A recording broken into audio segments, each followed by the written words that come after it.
안녕하세요. 저는 33살 주부입니다. 아직 아이는 없고 이제 몸 관리하면서 아이 가질 준비하고 있어요. 아직 결혼한 지 2년도 안 된 신혼입니다. 누가 봐도 꽤 쏟아지는 부부지간이지만 저도 한때 이런 했던 힘든 때가 있었습니다. 열심히 살아온 제 시간이 송두리째 흔들릴 만큼요. 왜냐하면 저는 청첩장까지 돌리고 나서 파혼했던 사람입니다. 대한민국에서 결혼할 때 여자가 집을 해가고 혼수를 해가도 시집 종년이 될 수 있다는 거 아시나요? 제가 그럴 뻔했습니다. 종년이 될 것이 뻔한데도 결혼할 남자가 너무 좋다면 사람 하나만 보고 기꺼이 감수하고 결혼할 수 있겠죠. 근데 그걸 감수할 만큼 제 사랑이 크지는 않았었나 봐요. 하마터면 뭣도 모르고 결혼해서 지옥불에 타 죽을 뻔했지 뭐예요? 미리 말씀드리지만 제가 지금 결혼한 사람은 과거에 제가 결혼 준비까지 갔던 사람과는 다른 사람이랍니다. 제가 그 나쁜 새끼, 그러니까 전 남자친구와 파혼하고 나서 엄마가 제게 한 말이 있습니다. 지영아, 너 염치라는 게 뭔지 이번에 똑똑히 배웠다고 생각해? 아무리 가진 게 없어도 염치까지 없는 집안하고는 상종도 하면 안 되는 거야. 그리고 잡음 없이 결혼하려면 어느 정도는 비슷한 집안하고 맞춰서 해야 하는 거야. 속상하겠지만 큰 경험했다고 생각하자. 나 이제 결혼 안 해. 남자고 뭐고 다 싫고 그냥 혼자 살 거야. 시어머니도 무섭고 시누이도 무섭고 그냥 고아랑 결혼할까 봐. 얘는 그런 말이 어딨어. 하필 네가 고약한 시모짜리 만나서 그런 거지 다 그런 사람만 있는 거 아니야. 너무 성긋지 말고 시간을 두고 생각해봐라. 하지만 파혼 직후에는 저도 상처가 컸던지라 다시 결혼이란 걸 생각하고 싶지도 않았습니다. 그런데 결국 혼자 살 팔자는 아닌 사람은 결혼하게 되나 봐요. 파혼하고 나서 1년 동안 결혼의 결자도 못 꺼내게 하던 제가 지금은 좋은 사람 만나 결혼해서 살고 있네요. 이제는 전 남자친구라는 이름으로 정리되는 그 사람 만날 때 제가 28살이었습니다. 전 남자친구는 소위 말하는 계룡남이었습니다. 평범한 집안에서 자라 소위 말하는 스카이 중 하나 졸업하고 대기업 입사했고요. 그 사람은 일남 이녀 중에 막내 아들이었어요. 그 집안 사정상 장남보다 더 막중한 책임을 지고 있는 아들이었고요. 결혼 준비하면서 중간 역할 잘 못한 남자도 문제긴 했지만 그것보다 제 파혼의 가장 큰 이유는 아들 하나한테 의존해서 살아가는 기생충 같은 여자 셋이 문제였습니다. 바로 예비 시어머니와 예비 시누이요. 간단히 전 남자친구에 대해 말씀드리자면 전 남자친구는 결손가정에서 자란 사람입니다. 중학교 때 아버지랑 어머니가 이혼했다고 했고요. 예비 시모는 경제적으로 어려움이 많았는데 남자친구 누나들이 취직하면서 지금의 집도 마련하고 살만해졌다 들었습니다. 사실 저 연애할 때도 남자친구가 자기 가정 환경을 어느 정도 말해주긴 해서 알고는 있었어요. 반면 저희 집은 유복합니다. 저는 일남 일녀 중 장녀고요. 아버지께서 사업을 하셔서 작지만 빌딩 2채도 있고 부모님께서는 현재 서울 40평대 아파트 자가로 거주하고 계셨고 저는 직장 때문에 서울에 제 명의로 20평대 아파트 자가로 거주 중이었어요. 부모님 노후도 준비되어 있고 집에 여유 자금도 꽤나 있습니다. 사실 부모님 정확한 재산은 어느 정도인지 잘 몰라요. 아빠는 제 동생의 사업을 돕기를 바랬지만 제 동생 놈은 자유로운 영혼이라 어디 얽매이는 게 싫다며 일찍 유학을 떠나버려 아직도 외국 생활을 하고 있습니다. 그래서 저희 아빠도 사위자리에 욕심이 많으셨어요. 기왕이면 네 신랑감은 내 사업 물려받아 할 그릇 되는 놈이면 좋겠구나.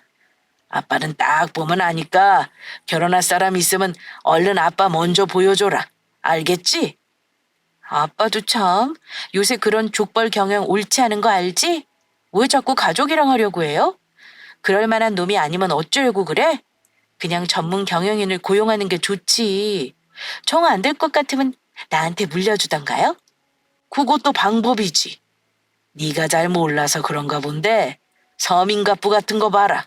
가족끼리 똘똘 뭉쳐야 사업도 잘 되고 돈도 따르는 법이야. 아빠가 무슨 재벌도 아니고 이 정도 사업체는 가족끼리 족벌 경영해도 되는 거다. 아빠는 언젠가 평생 일궈오신 사업체를 가족과 함께하는 꿈을 꾸시는 분이었고, 제가 사윗감을 데려오면 회사를 물려주고 경영을 가르쳐줄 생각도 하셨습니다. 하지만 저는 남자친구에게 아빠 사업체는 물론 우리 집 재력에 대해 시시콜콜 자세히 얘기한 적은 없었습니다. 어쨌든 저는 사귀던 남자친구와 본격적으로 연애 시작하고 1년이 넘어가면서 청혼을 받았고요. 조금 이른감이 있었지만 흔쾌히 수락했습니다. 그때 저는 막연히 결혼한다는 생각에 들떠 남자친구를 저희 부모님께 먼저 소개해줬습니다. 물론 사전 정보를 부모님께 미리 말씀드려 놓긴 했습니다. 물론 남자친구의 좋은 점을 엄청 부각해서 자랑을 많이 했죠. 엄마, 우리 남자친구 대기업 다녀. 거기 들어가기 엄청 힘든데 한 방에 붙은 거 알아? 그래? 학교도 명문대라며? 그 댁에서 아들한테 신경 많이 쓰셨나 보다. 부모님은 뭐 하시는 분들이니? 그게 부모님이 이혼을 하셨대. 아버지는 재혼하셨고 어머니랑 누나 2명이랑 같이 살았대. 나도 아직 인사드리기 전이라 어떤 분인지는 잘 몰라. 근데 확실한 건 남자친구는 정말 좋은 사람이야. 똑똑하고 솔직하고 반듯하달까? 아이고 그래. 우리 딸이 좋다면 뭐 어련하겠어?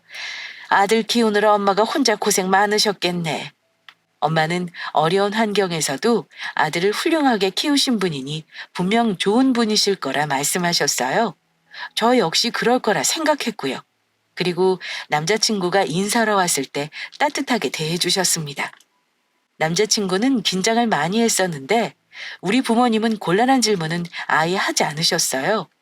저희 아빠는 오히려 사위 면접이 아니라 직원 면접 보듯이 남자친구에 대해 묻기도 했습니다. 분명 예비사위가 사업을 물려줄 마땅한 그릇이 되는지 시험하는 게 분명했거든요. 하지만 제가 좋아하는 사람이라고 조심스럽고 예의 있게 대해주셨다는 건 분명히 말씀드릴 수 있습니다. 사실 남자친구를 신랑감으로 아주 마음에 들어 하지는 않으셨지만 엄마가 딱 한마디 하시긴 했어요. 사람이 건실해 보이긴 하더라. 근데 딸, 너 그 집에 누나가 둘이고 거의 홀어머니나 마찬가지인데 아들 위하는 집인 건 알고 있어야겠더라. 그 댁에 인사하면 엄마한테 꼭 얘기해줘야 한다. 응, 알았어요. 다음에 인사드리기로 했으니까 뭔가 이상하다 싶으면 엄마한테 제일 먼저 말할게요. 저는 결혼 전이라 조심스러워서 예비시댁을 미리 드나든 적은 없었어요. 저희 부모님이 조심시킨 부분이라 결혼 말 나오기 전에 예비시댁 식구들은 본 적이 없었고요. 결혼하기로 약속하고 나서 남자친구가 제게 자기 가족들에게 인사를 드리자고 하더라고요. 우리 어머니가 한번 보자고 하시는데 어때? 상견례 때 처음 인사드리는 것보다 미리 몇 번 보고 친해지자 하시네. 우리 누나들도 너 궁금해하고 보고 싶어해. 그래서 저는 나름 첫 인사를 드리는 자리이니 예쁜 꽃다발과 엄마가 준비해주신 수제떡 케이크까지 준비하고 옷차림도 단정하게 신경 써서 갔습니다. 저는 당연히 집으로 초대받을 줄 알았는데 뜻밖에도 예비 시모를 만나는 장소는 동네 작은 경양식집이었어요. 누나가 둘 있다고 들었는데 그 자리에는 없었고 어머니만 계셨습니다. 조금 의아하긴 했지만 그래도 제 성의가 중요하다 생각했습니다. 준비한 선물을 건네며 예의 바르게 인사를 했고요. 저한테는 어려운 자리이다 보니 대화는 주로 어머니가 주도하셨어요. 그때 저를 바라보던 예비 시모의 냉담했던 눈길을 아직도 잊지 못합니다. 일단 아래 위로 저를 훑으며 입을 떼시더군요. 그래, 부모님은 뭐 하신다고? 엄마는 가정주부시고 아빠는 사업하세요. 사업? 아이고, 요즘 사업하는 사람 말아먹지는 않으면 다행이라던데. 막 어렵고 그런 건 아니고? 그럼 지금 다니는 직장에서 돈은 얼마나 받고 일해? 학교는 어디 나왔고? 네? 저 학교는 이대 나왔고요. 학예 연구사예요. 문화원에서 일하고 있어요. 그래? 공공기관인가 봐? 그럼 우리 아들보다 돈은 적게 벌겠구나. 하나하나 저를 뜯어보신다는 표현이 맞겠네요. 아무리 아들과 결혼할 예비 며느리감이라지만 처음 만난 사람에게 면접 보듯이 민감하고 과한 정보를 요구한다는 느낌에 살짝 기분이 나빴어요. 하지만 남자친구 쪽에서 처음 혼사이기도 하니 그럴 수도 있겠다 이해하고 넘어갔습니다. 곤란한 질문들에 대강 대답을 해드렸는데 예비시모가 수집한 제 정보의 결론은 일단 자기 아들보다는 못하다는 게 결론이었던 것 같습니다. 질문 폭격 끝에는 아들에 대한 무한애정을 표현하시며 아들 자랑을 끊임없이 하셨으니까요. 우리 아들이 명문대 나온 건 알지? 거기서 좋은 여자 만날 수도 있는 건데 학교 다닐 때는 그렇게 공부만 하고 여자에 관심이 없더라고. 신부감으로 누구 데려올라나 내가 내심 기대를 많이 했어. 근데 뭐 이만하다 싶네. 그래, 결혼은 언제 하려고 생각 중이야? 네, 오빠랑 상의해서 상견례부터 하고요. 날짜는 어른들이 정하시는 게 좋을 것 같아요. 그래, 너희 집에도 아직 인사 전이지? 인사드리고 나서 보통은 남자 쪽에서 정하는 거니까 내가 좋은 날로 한번 받아보마. 어색했던 식사를 마치고 각자 집으로 간 뒤 두근거리는 마음으로 남자친구에게 예비시모의 반응을 물었습니다. 오빠, 어머니가 나 어떠시대? 마음에 드신대? 저는 살면서 다른 사람에게 미움받은 적이 없습니다. 어른들에게도 예의 바르게 싹싹하게 굴어 예쁨 받은 적이 많아 나름 자신이 있었는데요. 남자친구가 하는 말은 충격적이었습니다. 아, 솔직히 마음에 안 드신대. 엄마는 작고 날씬한 애를 기대하셨다고. 너 살을 많이 빼야겠다고 그러시네. 여자가 덩치가 너무 크다고 너랑 내가 같이 서면 이쁘지가 않다고 그러셨어. 우리 어머니도 참 나쁜 뜻으로 하신 말은 아니야.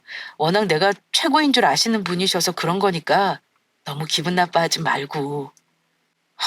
그걸 그대로 말하는 오빠가 더 싫은 거 알아? 그냥 적당히 둘러대고 말지 왜 쓸데없이 솔직해서 사람 기분을 잡쳐? 우리 어머니 성격상 나중에 꼭 티를 내시니까 미리 얘기해 두는 거야. 결혼 반대하시는 건 아니잖아. 그냥 그런가 보다 해. 눈치 없는 남자친구는 또 이러더군요. 엄마가 절대 악의로 그런 건 아닐 거야. 왜 아들 가진 부모들은 다 그런 면이 좀 있어. 우리가 잘하면 마음의 문 여실 거야. 이러면서 병 주고 약 주고 중간 역할을 아주 거지같이 하더군요. 참나. 제가 얼마나 덩치가 크면 예비시모가 저렇게 말을 하나 하는 분들을 위해 말하자면 저 165에 55kg 평범한 체형입니다. 남자친구가 작은 키라 상대적으로 제가 커 보였다는 생각은 안 하셨던 것 같아요. 게다가 제가 선물한 케이크를 잘 드셨냐 물어보니 손도 대지 않으셨다길래 너무 속상했습니다.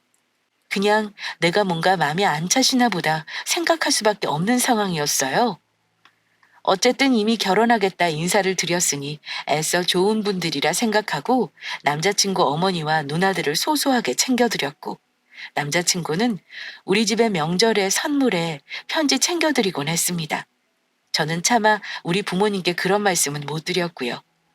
어머니 맘에 내가 뭔가 마음에 안 드니 내가 더 잘해봐야겠다 이렇게 생각하곤 했는데 그럴수록 더 상처가 깊어지더라고요.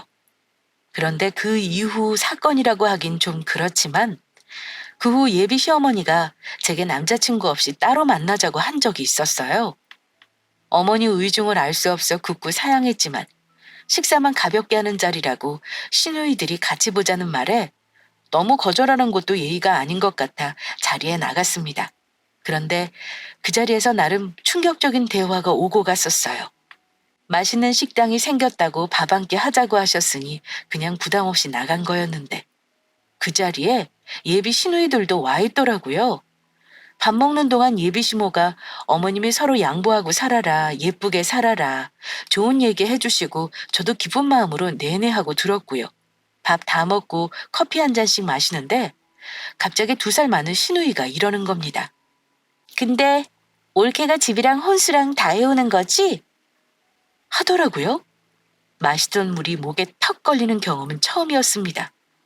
제가 너무 당황해서 네 했더니 아니, 우리 형욱이가 명문대 대기업 다니는데 내 주위 물어보니까 내 동생 정도 조건이면 여자가 열쇠 3개까지는 아니어도 여자 쪽에서 다 해오는 게 맞다 그러네? 그러려면 올케네 집에서 좀 힘들겠다. 그러더라고요. 그때 예비 시어머니가 예비 시누이 허벅지를 철썩 때리시면서 야, 이 기집애야. 넌 낄 때 안 낄 때도 모르냐? 그런 소리를 지금부터 왜 하니? 라며 한 소리 하시긴 하셨는데 발언 내용에 대해서는 면박 주지 않으시더라고요. 순간 진짜 내가 집이랑 혼수랑 다 해야 하는 건가 싶었습니다. 그래도 에이 설마 신우이가 실언한 거겠지 했는데요. 한술 더 떠 하는 말을 듣고 빈말이 아니라는 걸 알았죠. 엄마도 참 지금부터 미리 얘기는 해놔야지. 솔직히 우리 형욱이 같은 애가 어딨어? 잘생겼지, 학벌 좋지, 돈 잘 벌지. 내 동생 데려가는 집은 평생 대리사에 얻는 건데 우리도 어느 정도 바라는 건 당연한 거 아니야? 저는 아무 말도 못하고 있는데 신우이와 예비 시모는 주거니 받거니 저를 빼놓고 어처구니 없는 대화를 이어갔습니다. 집은 올케네서 해오는 건가? 우리 쪽에서는 집 하는데 돈 못 보태주는 거 혹시 알아?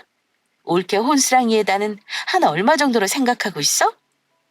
아, 네, 제가 아직 직장 경력이 많지 않아서요. 모은 돈은 3천 정도 있어요. 그걸로 예산이랑 혼수하려고요. 3천? 그거 가지고 모자라지 않겠어? 남자 예물로 시계는 롤레스 정도는 해줘야지. 그것만 해도 최소 800일걸? 그리고 요즘 보면 반상기, 은수저, 이불 세트는 기본으로 다 하던데. 예, 요즘 누가 그런 거라니? 차라리 그 돈으로 니들 명품 가방 하나씩 하는 게 낫지. 안 그러니? 예, 지영아. 너희 친정에서는 어느 정도 해주시는 건지 엄마가 좀 알 수 있을까? 네, 그러려면 저도 오빠랑 금전적인 부분은 다 오픈을 해야 할 것 같아서요. 어머니가 보태주실 수 있는 금액 말씀해 주시면 저도 그거에 맞게 준비해 볼게요. 시어머니가 저를 따로 보자는 목적은 밥을 가볍게 먹자는 게 아니라 결혼하는데 돈을 얼마나 가지고 올 건지 파악하기 위해서였다는 걸 그제야 알았습니다. 그때는 아직 구체적으로 결혼 준비에 대해 상의도 하지 않았을 시점이었고 상견례 자리만 앞두고 있던 때라 설마 예비시댁에서 그런 생각을 갖고 계실 거라고는 예상도 못했고요. 무척 놀랐지만 그 자리에서 제가 뭐라고 대꾸는 못했습니다.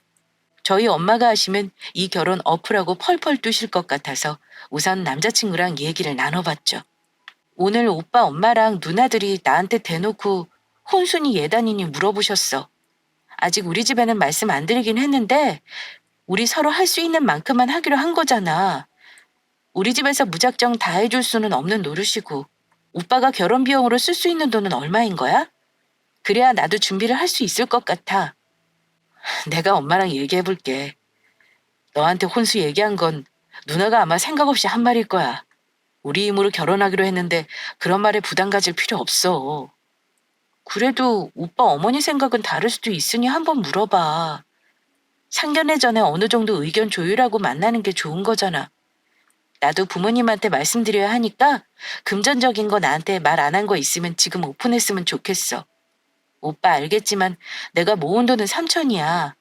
거기서 우리 부모님이 우리 사정 봐가며 도와주실 거고. 우리도 그렇게 넉넉지가 못해서 말이야. 우리 어머니는 5천 정도 보태주시는 거 생각하고 있어. 그 돈으로 집 얻기도 힘들 텐데 이래저래 나도 고민이 많아. 차라리 돈 모을 때까지 우리 집에서 어머니랑 같이 사는 건 어때? 저는 그 말에 기겁을 했습니다. 오빠, 절대 싫어. 그럴 거면 차라리 대출을 받는 게 나아. 준비가 너무 안 된 것 같으면 차라리 결혼을 미루는 게 나은 거지. 합가는 절대 반대야. 그런데 며칠 후에 뜻밖에도 예비 시모가 직접 전화를 주셨더라고요. 근데 제게 이런 말씀을 하셨어요. 예, 며칠 전에 형욱이 누나가 한 말로 혹시 기분 상했었니? 뭐 결혼하는 여자 쪽에서 다 해와야 하는 건 아니지만 결혼이라는 게 원래 그런 거다. 보통 빠지는 쪽에서 더 해주는 경우가 많다는 거 너도 알 거야. 나는 너한테 그런 걸로 압박 줄 생각도 없고 너희들이 합의 봐야 할 문제지만 주변만 봐도 남자보다 못한 쪽에서 더 해오는 건 많이 봤을 거다. 그런 건 바라지도 않는데 너희 집이 그래도 우리보다 형편도 더 낫다며. 네가 직장이 없는 것도 아니고 그런데 그거 싫다고 날름 우리 아들한테 쪼르르 일러 바치는 거 난 좀 그렇다. 요즘 꼭 남자 쪽에서 집을 해가는 세상도 아닌데 말이야. 너 아니라도 그 정도 해오겠다는 아가씨는 많아. 이러시는 겁니다. 저도 결혼 준비하면서 예비 시모에게 처음 싫은 소리를 들으니 좀 당황스러웠습니다. 그래서 어쩔 줄 몰라 하며 죄송하다 하고 열심히 변명을 했더랬습니다. 어머니, 제가 일러 바친 게 아니고요. 그래도 형님이 말씀하신 게 그냥 지나가는 말이 아닌 것 같아 확인 차원에서 얘기한 거예요. 오해하셨다면 죄송해요. 둘이 알아서 결정하라 하셨으니 그렇게 할게요. 우리 쪽에서 5천 해준다고 했는데 너는 3천밖에 없다지? 그 돈으로 집을 못 얻을 텐데 결혼할 수 있겠어? 너희 부모님이 집 해줄 만한 돈이 있는 것도 아니라면 굳이 결혼 서둘러야 할 이유를 모르겠구나. 일단 그 문제는 저희 부모님과 상의해 보겠습니다. 이렇게 말씀드리긴 했는데 어머니 말이 영 찝찝하게 느껴지는 건 어쩔 수 없었습니다. 둘이 알아서 하라고 말은 하시지만 은근히 네가 다 해오는 게 너무한 요구는 아니라는 식의 뉘앙스가 느껴졌거든요. 게다가 예비시모가 언급한 빠지는 쪽이라는 말을 저는 도통 이해할 수가 없었습니다.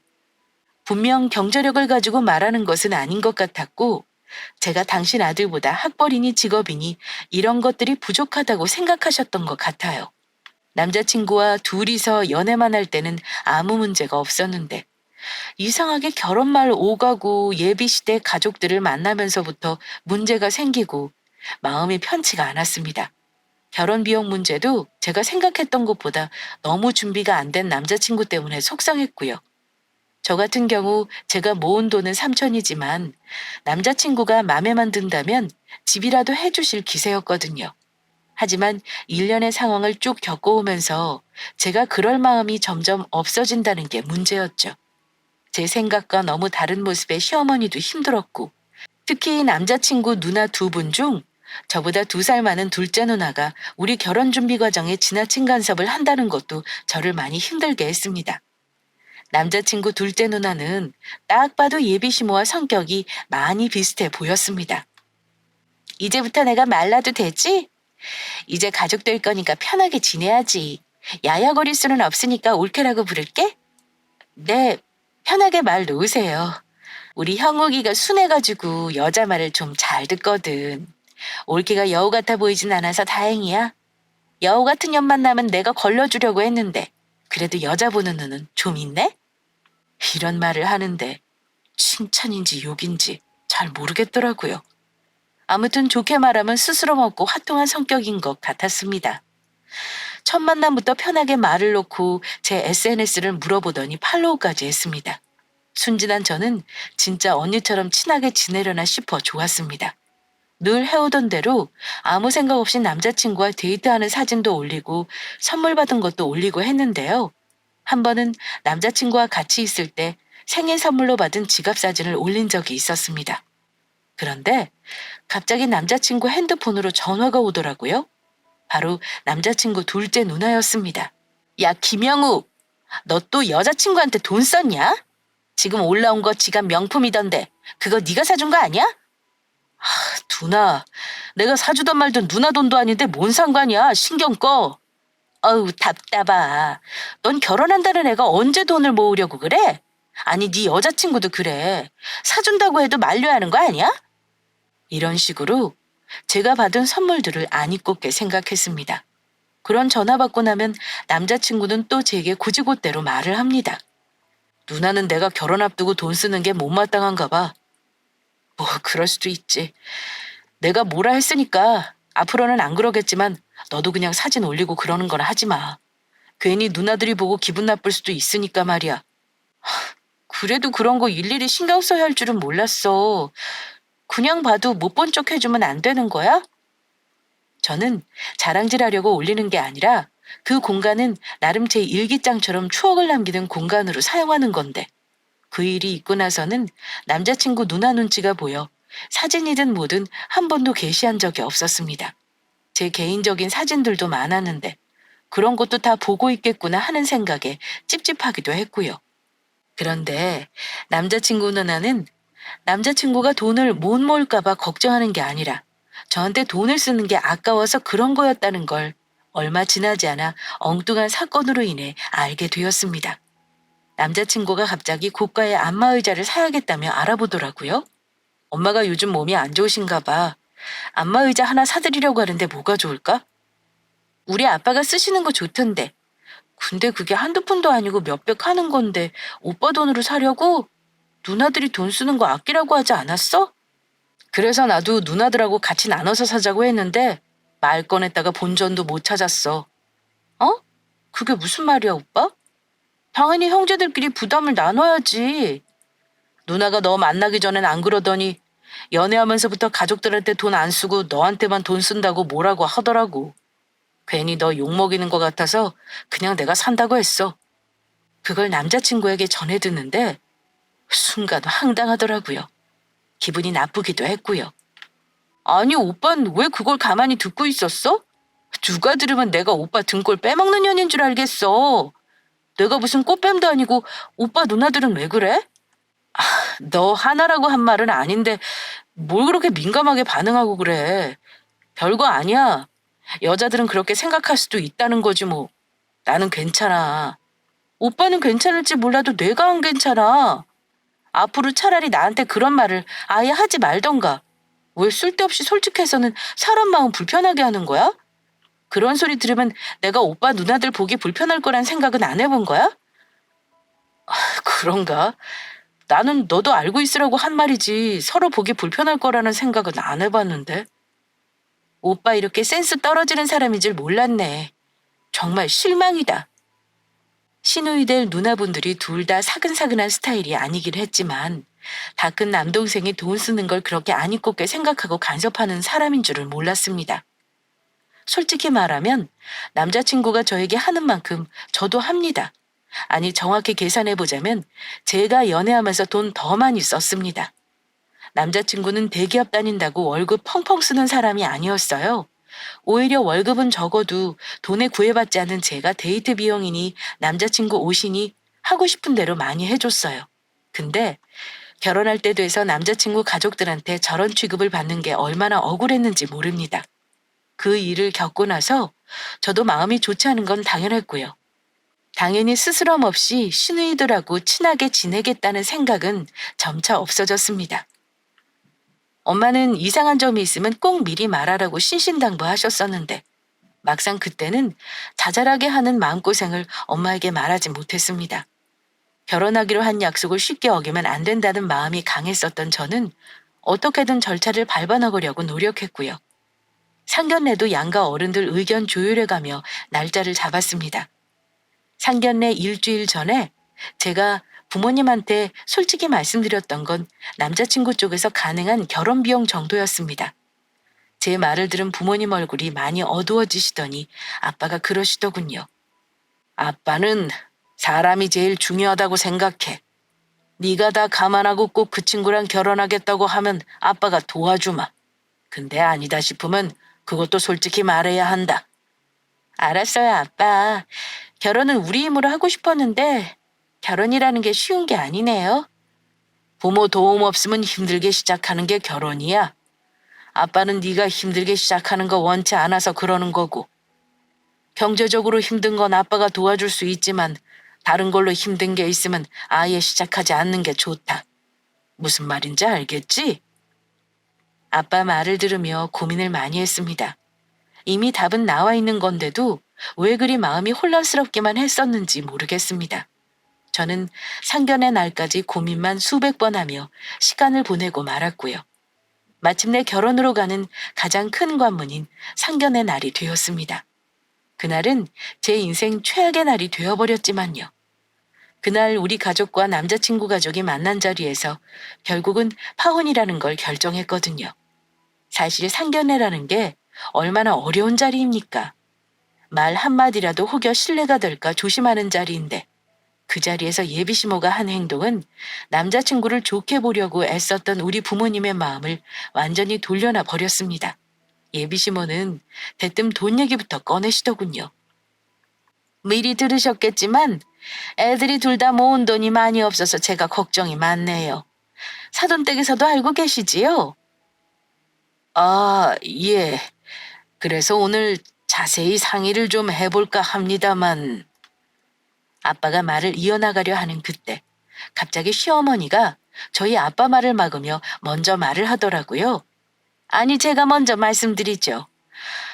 저는 우리 아들이 대개 따님에 비해서 미치는 결혼이라고 봅니다. 제가 알기로 학벌이며 따님 직업이며 우리 아들하고는 비교가 많이 돼서요. 그래서 말씀드리는 겁니다만 우리 아들 정도 되는 사람을 사이로 데려가는 거 아닙니까? 그럼 집은 그 댁에서 당연히 해주시겠지요? 저는 우리 아들이 시작부터 집 때문에 빚내는 거 원치 않습니다. 다른 혼담도 많은데 다 물리치고 아들이 결혼하겠다는 여자랑 결혼 허락했다는 거 알아주셨으면 하네요. 오늘 제가 하고 싶은 말은 이게 다입니다. 그 순간 정적이 흘렀습니다. 저희 집에서는 순간적으로 현실 파악을 하느라 아무도 말을 못했고요. 저런 게 상견례 자리에서 상대 집안에 할 말은 아니지 않나요? 놀란 제가 남자친구를 봤는데 그 사람은 자기 어머니가 그런 말을 할 줄을 몰랐다는 듯 어쩔 줄 모르는 표정이었고요. 저는 너무 황당해서 부모님께 죄송한 마음뿐이었죠. 근데 그때 아빠가 무거운 표정으로 입을 여섰습니다. 그러신가요? 그대에게는 우리 딸이 많이 부족한가 봅니다. 글쎄요. 그댁 아드님이 우리 딸이 좋다고 하니 탐탁지 않아도 사윗감으로 받아들이려 한 건데 다시 생각해 봐야겠네요. 똑똑한 아드님이라 제가 운영하는 사업체를 물려줄 생각도 했습니다만 제가 생각을 잘못한 것 같습니다. 애들이 필요하다면 집이야 한 채가 아니라 몇 채라도 해줄 수 있지요. 하지만 우리 딸을 그렇게 생각하는 대개 제 딸을 시집 보낼 수는 없습니다. 이 결혼은 없던 걸로 하겠습니다. 우리 눈에는 그대가 아드님보다 100배는 잘나고 귀한 딸이라서요. 저는 아무 말도 하지 않았고 아빠 말에 따를 생각이었습니다. 이미 예비시모 말을 듣고 결혼하겠다는 마음은 날아갔고요. 그런데 이번엔 아빠 말을 들은 그쪽 어머니 표정이 달라지더라고요. 아마 우리 집을 중산층 정도로만 생각했지 우리 아빠의 재력이 그 정도라는 걸 몰랐던 것 같습니다. 예? 아니, 사돈. 제 말은 결혼을 무르자는 게 아니라 저희 쪽이 부족하니 아이들 집을 해주실 수 있는지 의사를 물어본 것 뿐인데요. 결혼하겠다는 애들인데 부모가 관두게 하는 건 안 될 말이죠. 안 그러니 지영아? 저에게 바통을 넘기시며 애틋하게 쳐다보셨지만 저는 어머니 말에 따를 생각은 없었습니다. 아, 어머니, 저는 아빠 말씀에 따르려고요. 어머니가 저를 그 정도로 부족하게 생각하실 줄은 몰랐거든요. 물론 아들이 저보다 잘난 건 맞죠. 그래도 그게 제가 집을 해가야 하는 이유가 될 수는 없잖아요. 아빠는 제 말을 듣고 우리 딸 말이 맞습니다. 그댁 아드님의 딱 맞는 며느리감으로 다시 찾아보시는 게 좋겠네요. 이 자리에서 그댁 속마음을 알게 된 게 저희 쪽에서는 천만다행입니다. 더 하실 말 없으면 우리 가족은 여기서 일어나죠. 자네도 오늘 이후로 우리 딸에게 연락하지 말게. 남자친구는 고개를 숙이며 죄송하다는 말만 하더군요. 남자친구 엄마는 그제야 자기가 무슨 실수를 했는지 깨달았나 봐요. 갑자기 공손해진 모습으로 이러더라고요. 아이고, 사돈. 제가 큰 실수를 했네요. 정말 죄송합니다. 기왕에 어려운 자리에 오신 건데 제 말은 잊어버리시고 다시 결혼 논의하시죠. 우리 쪽에서 최대한 도움 줄 수 있는 방법 찾아보겠습니다. 제 앞에선 그렇게 고고하게 자존심 세우시던 분이 거의 울 듯한 표정이 되어 저러시는데 저희 엄마는 화가 나셔서 그냥 나가버리셨습니다. 아빠가 마지막으로 한마디 하겠다면서 이러셨습니다. 그댁 아들 귀하게 키운 건 저도 이해합니다. 하지만 아들 좋은 사람한테 장가 보내려면 절대 그렇게 하시면 안 됩니다. 어지간한 건 아들한테 좀 맡기고 옆에서 도와줄 수 있는 것만 도와주셔야죠. 자식은 어느 집이나 다 귀하다는 거 잊지 마시고요. 이런 식이면 그대가들은 평생 장가 못 갑니다. 제가 그래도 저 친구 좋게 봐서 이 정도로 끝내는 건 줄 아시고요. 우리 딸한테 연락하지 마셨으면 합니다. 남자친구 엄마는 당혹스러운 표정으로 아무 말도 못하셨고요. 저는 인사만 드리고 그 자리를 나와버렸습니다.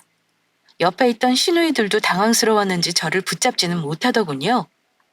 자기 아들이 백날 애써봐야 저 같은 신부감을 만날 수 있을까요? 요즘 아가씨들이 얼마나 영악한데 그런 시어머니와 시누이를 보고 결혼하겠다고 하겠어요? 그렇게 결혼 깨지고 남자친구한테도 정 떨어져서 헤어졌습니다. 참 웃긴 게 그래도 저를 좋다던 사람이었고 결혼까지 하자던 사람이 몇 번 매달리지도 않더라고요. 하긴 워낙 자존심 세고 자기 잘난 줄 아는 사람이라 아쉬울 게 없었나 봅니다. 정리할 건 별로 없었어요. 크게 돈 들인 건 웨딩 촬영한 것밖에 없었거든요. 그건 반반 부담한 거라 그냥 돈 버린 셈 쳤습니다. 웨딩 사진 속에 활짝 웃는 모습이 행복해 보여 속이 쓰리긴 했지만 미련 없이 다 버렸습니다. 제가 곰곰이 생각해보니 저는 결혼한 이후의 삶을 진지하게 고민하기보다는 그냥 결혼식 그 자체가 해보고 싶었던 것 같아요. 드레스 입어보고 혼수며 가전이며 살림살이 장만하는 그 재미를 느껴보고 싶었던 게 아닌가 합니다. 다 때려치우고 난 뒤 뭐랄까 생각 자체가 리셋되는 느낌이었어요. 그 후 30살까지 저는 일만 열심히 했습니다. 저 스스로 좋은 사람이 되려고 열심히 살았어요. 책도 많이 읽고 운동도 열심히 하고요. 그랬는데 신기하게 좋은 인연이 또 오더라고요. 결혼할 인연이라는 게 정말 따로 있는 게 맞나 봐요. 지금의 남편이 된 사람하고는 결혼 준비하면서 바쁜 거 말고는 상처받는 거 하나 없이 결혼했습니다. 엄마 모임의 지인분이 소개해준 사람이었고 사실 처음에 기대 없이 만났어요. 명문대 출신의 직업은 변리사였는데 대화를 하다 보니 말이 잘 통하더라고요. 사실 파혼하고 나서 남자에 대해 경계심이 많았던 저는 사람을 잘 믿지 않았거든요. 하지만 사람으로 받은 상처, 사람으로 잊는다는 말은 틀린 말이 아니긴 하더군요. 결혼을 목적으로 만나는 게 아니라고 못 박아두고 만났지만 반년 만나면서 이 사람이다 싶어 결혼 결심했고 결국 제 옆에 있는 남편은 그 사람이 되어버렸네요. 모든 것이 수월했던 지금의 남편과는 삶이 참 편안합니다. 시부모님도 가식 없이 따뜻하게 대해주시고요. 집안 형편도 비슷해 양가 도움 감사히 받으며 결혼했습니다. 이렇게 쉬운 게 결혼인데 그전에는 왜 일이 꼬이기만 했을까요? 아마 안 될 결혼이라 조상이 도와서 그런 것 같기도 합니다. 저는 파혼했지만 상견례 자리에서 예비 시모였던 사람이 그런 막말을 했던 게 오히려 천운이라고 생각해요. 그런 모습 없이 좋은 사람인 척 연기했다면 우리 부모님도 깜빡 속으셨을지 모르니까요. 아빠 엄마가 딸 인생 망치지 않는 쪽으로 판단 잘하신 거죠. 혹시 지금 이 시간에도 파혼을 고민하는 분들이 있다면 제가 감히 드릴 수 있는 말은 파혼하라고 말씀드리고 싶어요. 결혼 준비하면서 파혼이라는 단어를 떠올린 것 자체는 이미 그 결혼은 아니라는 힌트를 주고 있는 겁니다. 한번 파혼해본 사람으로서 자신 있게 말씀드릴 수 있어요. 그리고 파혼한다고 해서 주변 사람들이 수군거리거나 구설수에 오르는 게 무섭기도 했는데 생각보다 사람들은 남일에 관심이 없더라고요. 남 의식하지 말고 인생에서 가장 중요한 결정을 잘 내리시길 바라는 마음에 제 사연 부끄럽지만 보내봤습니다. 긴 사연 들어주셔서 감사하고요. 다들 행복하세요.